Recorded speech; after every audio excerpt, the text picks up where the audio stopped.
Welcome, Eddie, to the weMove podcast. Thank you very much. Hey, Eddie. Yeah, thanks for seeing us in. So we're in an amazing studio, Delight, in Den Haag, which you're over for a workshop for how many days are you here? In Den Haag for 2 days, and then in Amsterdam for 2 or 3 days. And then back to New York. No, then from there I go to. Do you want all the details of this? I can. It's a long trip. Like a rock star tour. I go from Amsterdam to London for 2 days, and then I go to Israel for 3 days, and then I go to Minsk for 2 days, and then I go to Paris for 5 days, and then to Zagreb in Croatia for 5 days, where we'll also be doing a science conference, and then back to New York. Right, so I just listened to a podcast the other day. You started doing these conferences where you're bringing the people from the science world to the people of the yoga world to explain scientifically the findings. Is that correct? Exactly, yeah. How's that? It's awesome. What we do is my partner Marshall Hagens and I, he's a research colleague, and he's a double PhD, physical therapist, professor. What we do is we look for all of the scientists who are doing research in yoga and meditation around the world, and the people who we find are the most exciting and interesting for us. We reach out to them and ask them to come speak at our conferences. So basically we curate a conference of like people we want to listen to, and we develop a theme which we ask them to talk on. So this year our themes have been making the unseen seen, the underlying neurophysiological mechanisms of yoga and meditation. And next year we're looking at maps of consciousness. So like all of the different yoga practices are maps. The 8 limbs of yoga is a map. The Yoga Sutras is a map of inner consciousness. Sankhya is a map of inner consciousness. So our bodies are maps, our nervous systems are maps, and they're transmitting information flows. And so we want to look into those information flows a little deeper and see how we can work with them in the most effective ways possible. So what we do, regardless of the theme, is we want to introduce the people who are doing research to the lay public, to the end user, as you would say in the business industries. Like, who are the people who are really using yoga and meditation are like people like us. But we get scientific research from reading newspapers and magazines. We don't read scientific journals. And what the newspapers and magazines do is they take a headline. They'll grab something from a study that might not even be relevant. Eating chocolate and drinking 2 glasses of red wine a day is going to extend your life by 5 years. Guaranteed. The study never said anything like that. That's not a yoga study, by the way. Sounds good, though. It sounds really good, and for people who like red wine and chocolate. And so then people read that in the newspaper and they go, oh, this is what I need to do. And maybe it's really not healthy. So for yoga, we find the exact same things, that a headline will be grabbed, it'll go into the media, we get second or third hand information which might be completely inaccurate or have nothing to do with the study, and then people get misguided. And so what we want to do is we want to say, like, cut out the middle person, the media, and hashtag fake news. I'm from America, so that's the thing right now, and get the end user directly in contact with the people doing the research, so we can all elevate our knowledge and our ability to apply these practices in specific ways. It sounds almost like you're bringing guest lecturers in, like you're running a course and you're bringing the guest lecturers in, like, okay, we've got a special presentation from this person, extending people's knowledge.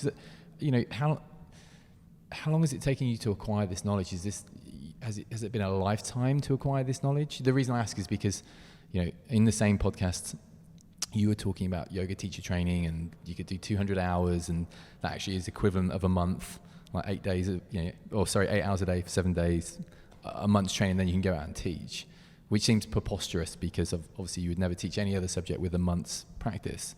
And we talk about this a lot with mastery, that there's Robert Greene wrote a book called Mastery, and it was about the process of apprenticeship, and then apprenticeship with guidance of your own practice, and eventually your own practice, and that takes X amount of time. So it sounds almost like you're bringing people together, or you're bringing these guest lecturers in for people to actually extend their knowledge. I'm assuming it's taken you a lifetime to build up the knowledge.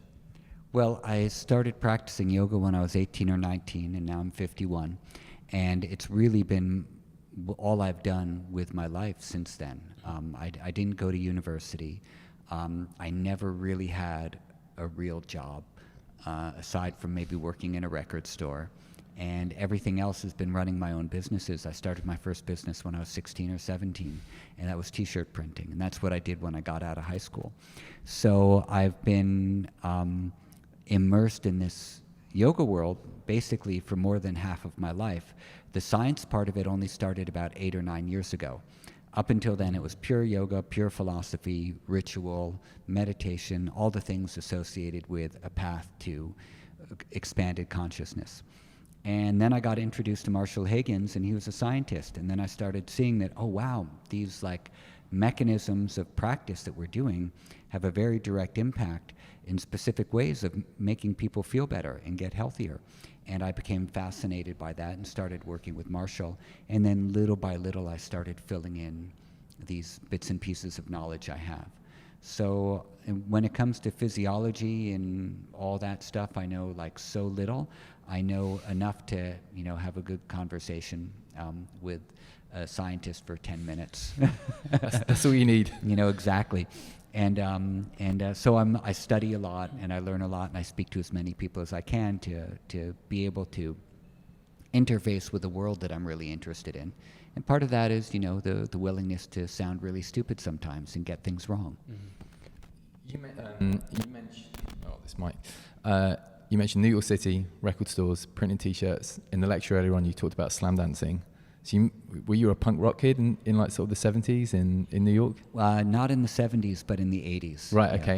Yeah. So there's vaguely some comparisons with like hardcore and punk and the ethics with yogis.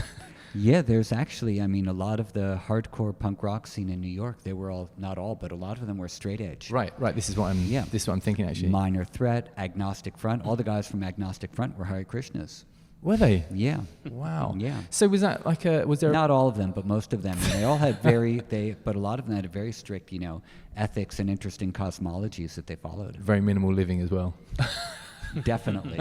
I mean, you know, if squatting on Avenue C is comparable to living in a cave in the Himalayas, they were doing it. So was there anything that led from a world of music into a world of yoga, or was that purely coincidental?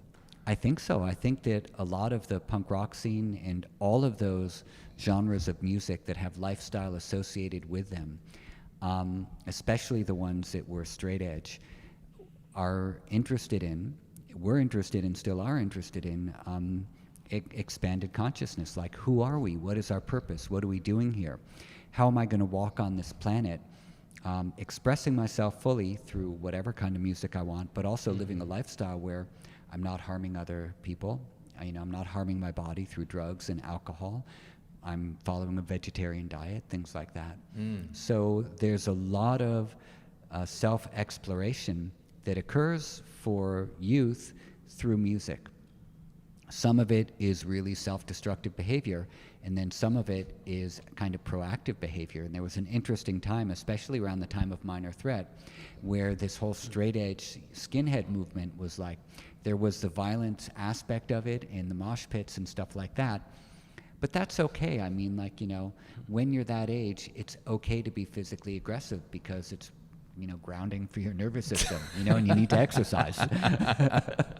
So, you know, actually there's really something about, especially in, you know, young men or for boys when they're in their late teenage years and stuff like that, where they need this sort of grounding deep pressure on the body because it's helping the nervous system to stay grounded and helping the brain to wire itself. So the reason that boys roughhouse and wrestle and do all these things is because it's rewiring their brain.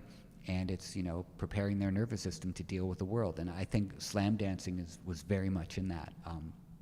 So that's just a little bit of an aside, but we could do a study on slam dancing and neuroplasticity and emotional development, and that would be a really funny study. I think one thing that would be funny is, like, I think that, you know, we should just get into a room with people and start throwing out the most ridiculous ideas for studies relating to, like, brain science based on the way that we all grew up, and see, like, okay, well, how did it really affect us? Because a lot of the people who were in that lifestyle with me at the time are doing really interesting things now. So maybe it is good for brain development as long as you don't end up with a concussion. Did you ever think when you started yoga that it would end, or you would be here now, not necessarily with us, but scientific studies and yoga would have got to this stage in its development? Because it's big and yet very #fake news. So kind of. Yeah.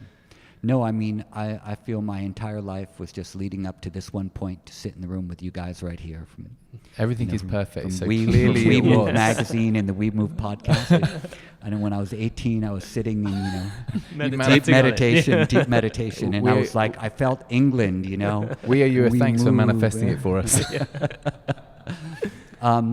No, I had absolutely no idea. Yoga was not a thing in the 1980s.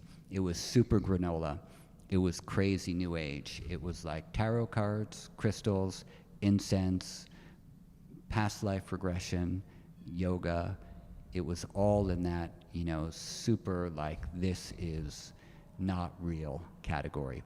And then it changed. And then more people started doing yoga. Some of them were doctors and nurses and psychologists and politicians. And then it became a little bit more, what's the word I'm looking for, accepted.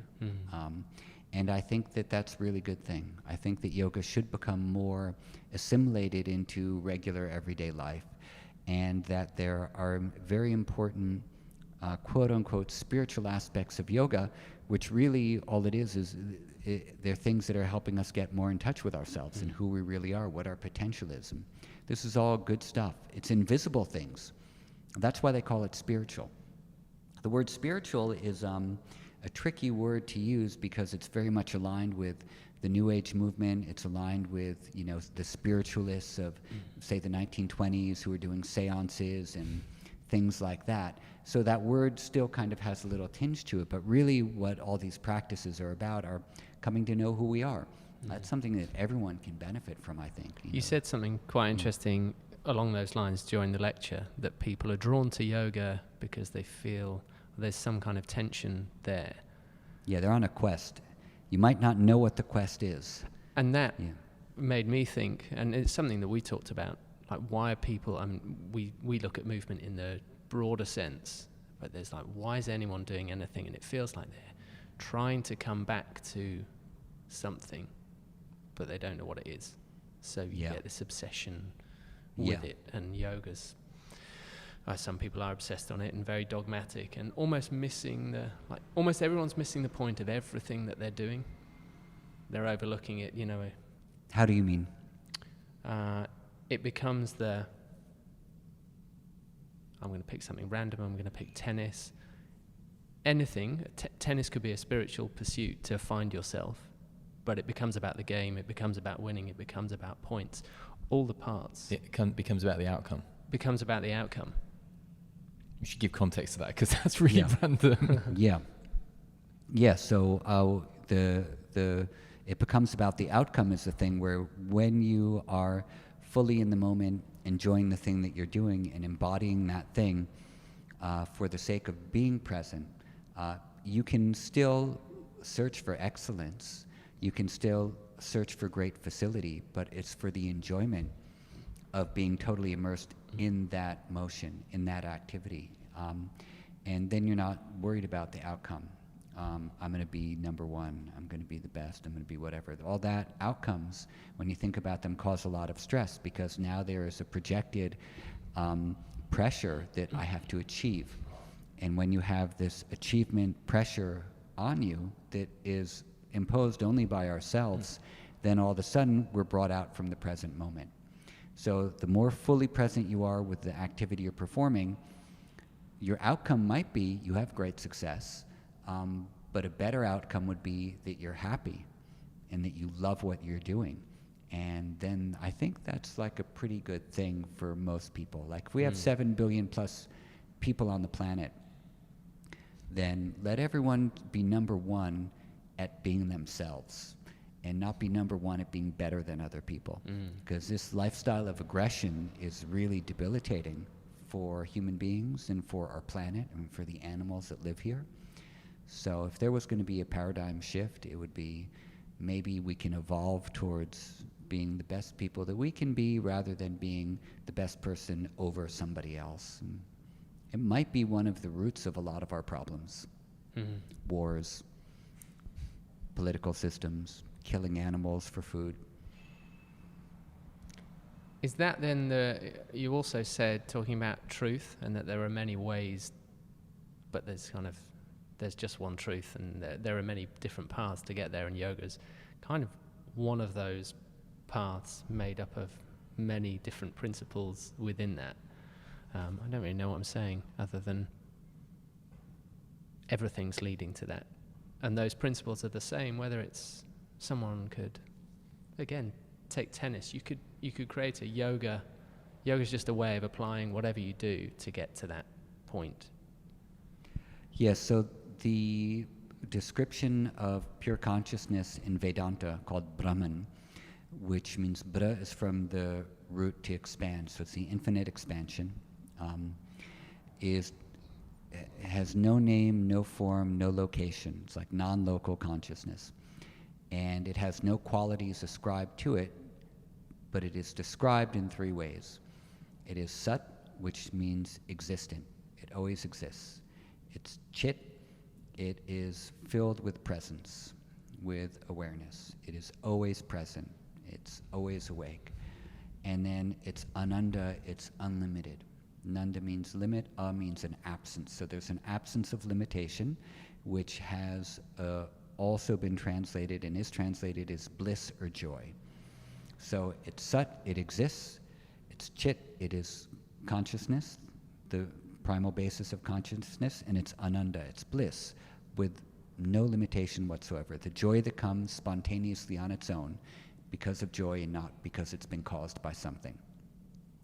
So when you enter into that field, by whatever means you get there, then that would be called truth. That would be called a shared experience of being that's not bound by religion or race or gender or creed or anything like that. And so people, when they experience pure being, when they experience pure witness consciousness, which happens spontaneously, at least to some people, or when they experience joy or bliss for no reason other than because they're in touch with themselves, then in Vedanta they would say that is a common truth which happens or is a common experience for all beings wherever they are on the planet, regardless of any of their belief systems. And so they would say that that's why there are many paths, but there's one experience which is common to all people, and it falls in those three categories. It makes me think, in the lecture you were talking about Samadhi, and James wrote a message in his book. We spent, on the second issue, we were going to release a third issue of the magazine, and we're not, but we went to America to I guess, podcast. Compile it. Basically to put issue 3 together, and by the time we finished the trip, we're like, we're not going to do issue 3, we're going to do something else. But we went there with the view that each issue has a theme. So the first issue, the theme was on play. The second issue, the theme was on evolve. And the third issue, the theme was going to be on flow. And so when you started to talk about Samadhi and this momentary state where everything was still, transcendent, I suppose, how that could be compared to flow. You always hear people in movement, people in sports talking about this moment where everything is disappears and they time call it rich, don't they? Is it rich? No, stir. Selfless, timeless, effortless, and richness. And it sounded very much like Samadhi. So I think that a flow state might be different than Samadhi, but I don't want to necessarily say that that's so. I think Samadhi is a technical term, from my understanding, of when the subjective awareness and the object that you're meditating on become one and the same. There's a non-difference. That could be similar to a flow state, but I think a flow state is when you enter into the activity you're doing so fully immersed in it, in the present of that activity, that you lose the filtering systems that are normally there of me performing an activity disappear so that I am the activity, and therefore it becomes timeless, it becomes effortless. So is it similar to Samadhi? Yeah, probably is, but would I call it that? Not necessarily, just because let's say that Samadhi is particular for yoga. It's particular for meditation. And a flow state might happen when you're running, when you're playing tennis, when you're playing football, if you're swimming, any of those types of things. So quite often it's associated with an activity like that. The Samadhi, which is spoken of in yoga, usually happens when you're sitting still in meditation. Though there are some practices that you hear about in the Tibetan traditions where the Lama Govinda has spoken about this in his early books on when he was living in Tibet, where he was walking through the Tibetan plains at night trying to very quickly get back to the camp that he was staying at, and he was far away and it was getting very cold, and he entered into a meditative state and he was jumping from rock to rock, going across the plains very quickly, and felt as though he was flying and that he had disappeared, and that this was one of the sort of flow states they'd spoken about in the Tibetan traditions. I don't know if they identify it as Samadhi, but they called it like, basically like flying, like a Tibetan flying. Yeah. So I was going to say we also a doctor referred to it to us as saying it's just like when everything goes right. That's really nice. I think he maybe heard the term flow one too many times. It's like, you know what? It's just when everything is going right. Yeah, exactly. I kind of like that. And maybe that's like what the whole thing about our lives should be like. What if we could just live in a flow state all the time and everything just like goes right? And even if something goes wrong, we perceive it as like it's still going right, so I'm going to flow with it. And it's like that story that you hear of the yogi who would there's a wild rushing river, and he would go to the top of the river and jump in and just flow down and then get out and go back up. And some people were watching him from the banks, and he was jumping in the river, and the river was throwing him here and there, and he was going under and coming up and coming under and coming up. And they said, "What are you doing?" And he said, "I'm just practicing surrender, And I jump in the river to let life take me where it's going to take me, and I just surrender and I go with it." And so that's how the river flows. Can you flow like a wild river? Then you're definitely flowing, because there are obstacles in that river. There's rocks and there's currents, and it's scary, and if you let go, then his story is saying you're okay. You enjoy the ride. So I guess it would be nice to be able to be in a flow state all the time. What was it like going to India when you were 18? Because now... Yeah, I went to India when I was 20. Oh, when you were 20. Because now... It's a completely different story. 2 more years of maturity. Because now you go to India. I was in India a few weeks ago. You get out your phone. You log on to the app that tells you what time your flight arrives. I was in Rishikesh eating in an organic cafe. Yeah, nice. Which one? Little Buddha, I think it was. Nice. Or there's another one just over the second bridge, and it's very easy, and it's very safe. With regards to, well, I know I'm not going to get food poisoning, or I know that I can eat well, and I know that I can get my train. I don't have to sit on a platform for 20 hours hoping it's going to turn, so on and so forth. What was it like going at 20? Oh, I can open my guidebook and it tells me where I can go and stay. What was it like going at 20? Yeah, it definitely was not like what it is now. That's for sure. And so 1988 was the first time I went to India. It wasn't until 1993 that India opened up to international products. There were no imports allowed into India before 1993. So I remember when in 1993, when my wife, and it was in 1994 actually, the first time we saw Coca-Cola in India, we were like, what? Yeah, so there was nothing. And it was great. If you wanted to make a phone call, you need to book it like 3 days in advance and go to the post office and hope that it was going to go through. If you went to the post office, it was basically a full-day job, to change money took forever. And things were really, they were at an Indian pace, which was very slow and a lot of bureaucracy, and you needed patience. And that's true even today, so I can't even imagine what it's like 20 years ago. It's definitely still true today, but things now are very efficient in a lot of ways. And I loved it, I still love it. But back then there was an element of really being lost and disconnected from the world as you know it, or as we know it in the West. There was no input of information coming from America into India during those years. So you were, there long periods of time would go by where I actually didn't really know what day of the week it was or what the date was, because I was traveling from place to place.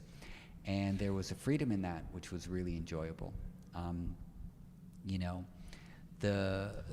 for reflection, I suppose. Well, yeah, definitely, but also just time to just to deal with hardship. India is a hard place. And for once, when my wife Jocelyn and I spent 15 months in Mysore, we lived in a house right next to Pattabhi Jois's, right opposite it, that had no running water. So we were pumping water from the well downstairs every morning before class at 4 a.m. So we had water to bathe and water for washing the dishes. And if we wanted hot water, we would go to the market and buy wood so we could have some hot water. And that, electricity only a few hours a day in this particular house. So this, he had running water across the street, but this particular house didn't. So that was like a good experience. It was really hard. You get back to New York, and everything is clean and orderly and quiet and really slow. And that's not what New York usually is. New York is usually a madhouse for people, but after being in India for a while, when you experience much more organic type of living and not as structured, it definitely changes with the way the West looks to you, which is actually very constricted.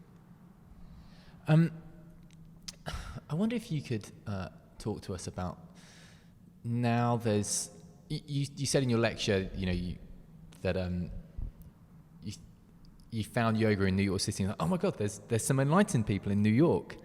And now it almost feels like people come to spiritual practices, yoga being one of them, and expect these ginormous results, like straight away. Focused on the outcome. Let's say they're focused on the outcome. And I don't know, I just wonder if you could talk to us about your kind of like sort of journey to what we were going back to a few moments ago about, it's taken a lifetime to gain the knowledge that you have, whereas people think they can do 200 hours and be kind of, well on the way, fully enlightened. Yeah, there you go. Expectations, I suppose. People just expect that I do this and then everything is, I don't know, it felt like there was a trial to get to yoga when you were doing it in 1988 or 1988. Now it's so accessible. Spiritual practices are so accessible. People, Instagram is a fantastic tool for people, to spout their wisdom, having become exposed to some wisdom for 2 weeks. There was that seems like there's a path to walk, but people don't seem to want to walk that path anymore. They just kind of take the shortcut and hack. They kind of hack the path. I don't know, I wonder if you could talk around that. I haven't really got a definitive question about it. No, I kind of hear what you're saying. So one thing also I think is good to remember is there are a lot more people on our planet now than there were 30 years ago. Like we've grown by the billions. And so as you get more people, you get more access. And that's been something which has been regular for the human species as long as we have been evolving. Like the more people there are, the more access to things you have. Interfacing with different groups of people, interfacing with different cultures, having more food supplies, the development of products from the first time that an arrow was made or fire was lit to the gradual improvement on those things until you have things like electricity and prototypes for telephones and the ability to cross the ocean on a ship, navigate. All these things, at the time that they were invented, were quite often not embraced very quickly because people have always thought old is gold. Like what we had before was better because it was harder. And, and because it was harder, I'm better for having done it. And now you're just going to get soft. You're going to have lights inside your house. Well, that's what the sun is for, you idiot. What do you need lights inside your house for when the sun is outside? And that's when you should see light. And when it's dark, maybe you should be inside going to bed. So there are all these and we still have that stuff today. Same is true with telephones. The first phone call that Thomas Edison made, the first thing that, Alexander Graham Bell, I'm sorry, the first phone call that he made to his assistant who was on the phone in the other room, he said, "Quick, come here, I have something to show you." So, he called someone to say, "Come on over, I have to show you something, I need that human connection." So it's really kind of funny. That was the first phone call. So that all just goes to say basically that I don't think anything's different. I think that everything has really been the same for a very long period of time. It just, we have better toys, and there are more of us to share them and develop new things. When I got back from my first trip to India and started teaching yoga, I was 21. I went when I was 20, I came back at 21, and I thought that I knew everything. I'd been to 1-month teacher training. I traveled up and down India from the southern tip of India all the way up to Kathmandu by bus and by train. I went to every single temple I could along the way. I got dysentery as much as possible.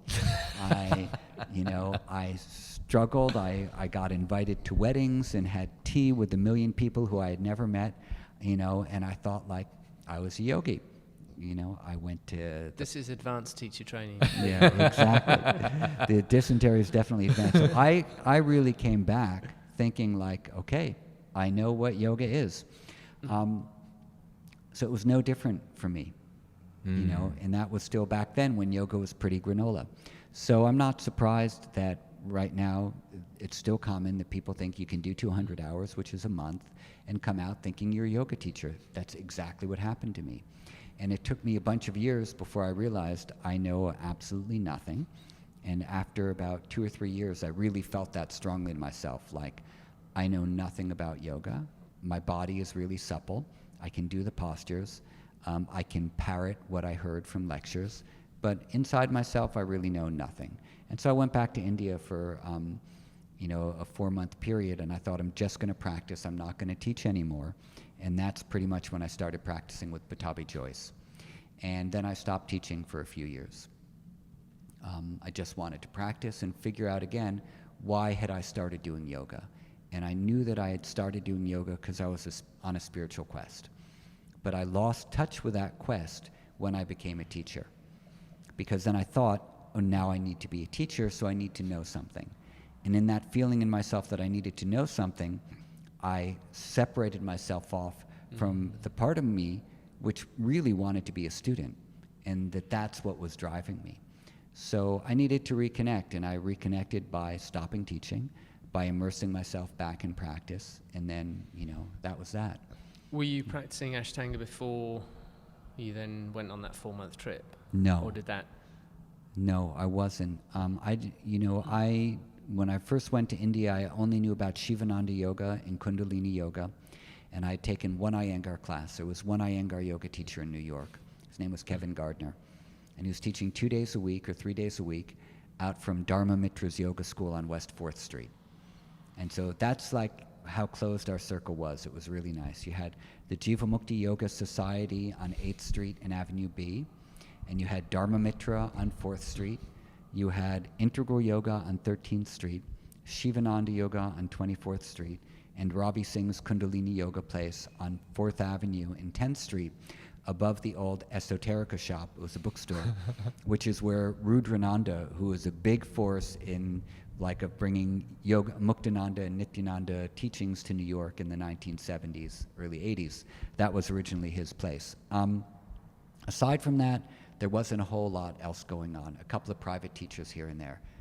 That was it for yoga schools. It's about 6 schools in all of New York. Pretty much. And Jivamukti didn't start until 1987, at the end of 1987. So Dharma was there before them, and then Ravi was there, Shivananda, Integral. So you basically had 4 places.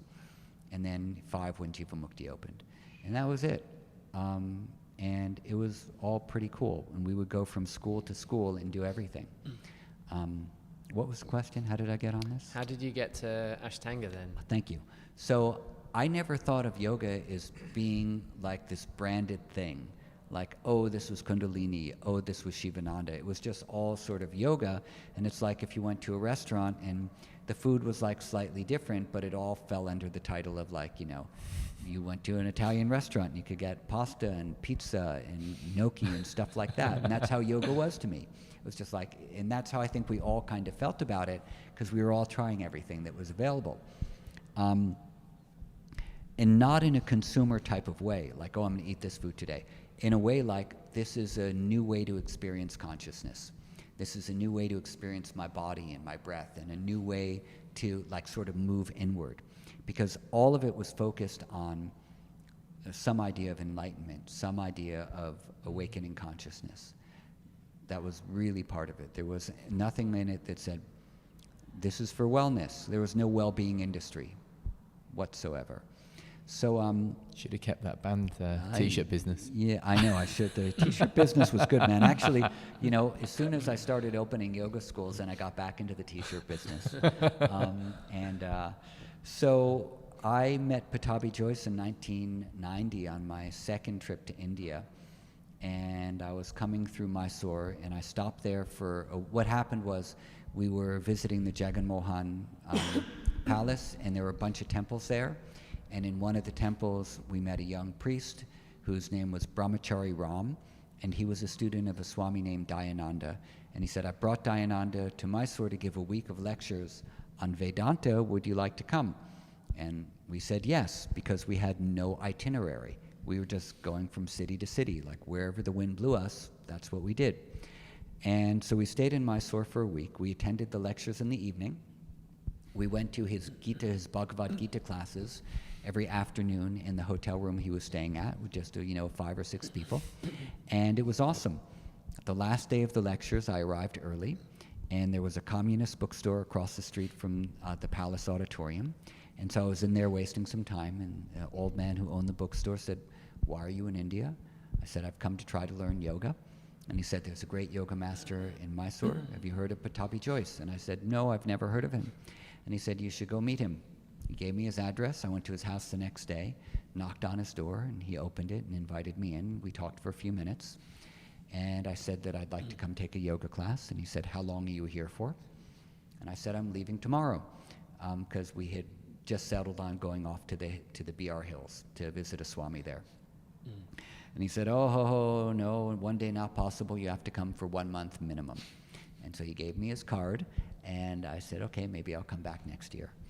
And so I got back home, and at the time I was teaching at Jivamukti, which had just opened up a center on 2nd Avenue. And I was telling Sharon and David, who started it, of all the different people I'd met. And I said, I met in Mysore this guy, Pattabhi Jois. And they said, oh yeah, we've heard of him. We really want to learn his system. But I had no idea what Ashtanga yoga was. And I always say, like, had I known what it was, I definitely would not have gone, because I'm actually a little bit lazy physically by nature. And so to do something so energetic was like, I would have been like, no, forget it. I was doing Shivananda yoga mainly, where every pose you did for like, a few minutes, and then you would lie on your back for 8 breaths and got to rest all the time, and I loved it.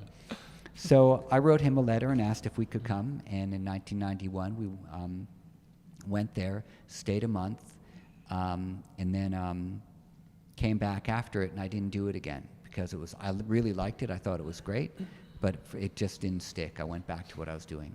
End of 1991, I quit Jivamukti, and then I went back to India, and then that's when I thought, okay, I'm going to give this a go one more time.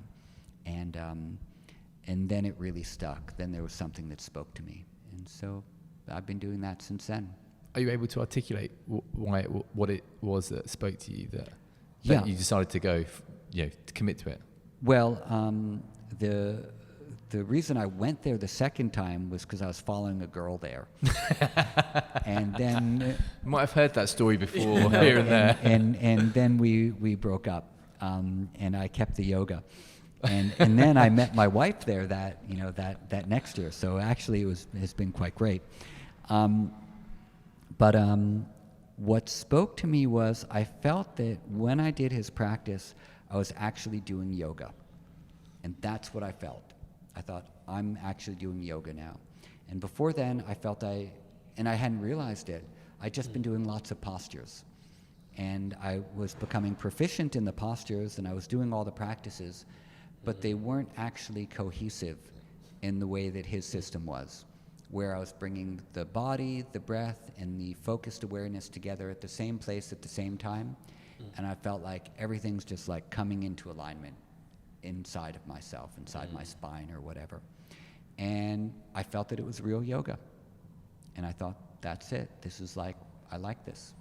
And it was challenging in a different way than what I was used to practicing. But I took to it. And then at a certain point, after a year and a half, I thought, am I going to stick to this? Because I'd moved from, even though I was fairly young, I'd sort of felt that I moved from thing to thing a lot. You know, I'd done this yoga, then that yoga, I'd done a t-shirt business, I'd been in bands, and I thought at a certain point, I need to start sticking to something, because like I don't have a degree from university, I don't have a life plan for myself, and it would be good to know what direction I'm going to go in. And I guess when I started thinking that, I was probably 24 or 25. So I thought, I'm going to challenge myself with this practice. What can I do that would be a challenge? Would be to go to India for a year. It just came up in my mind, and I thought, if I went to India for a year in Mysore and practiced with Pattabhi Jois and made it till the end of the year, then I knew that I would stick with this for my life. Because usually after 3 or 4 months in India, I was getting sick of it and I was ready to go home. So I would leave when I wanted to. But I thought, what would happen if like I set this goal of making it to the end of the year? And then I would know that this was the thing for me. So that's what we did. Jocelyn and I we actually went for 15 months. And I have to say, it was like really, really hard. And it was like it was a horrible year, in fact. But we learned a lot. And, you know, it was that thing we were talking about earlier, that you commit yourself to a goal and you don't worry about the outcomes. And you don't even worry so much about what occurs in the achievement of that goal, whether it's easy, whether it's hard, like whatever comes up doesn't matter, because that's part of getting to your goal. It's supposed to be hard. That's why it's a goal. If it was easy, it wouldn't be a goal.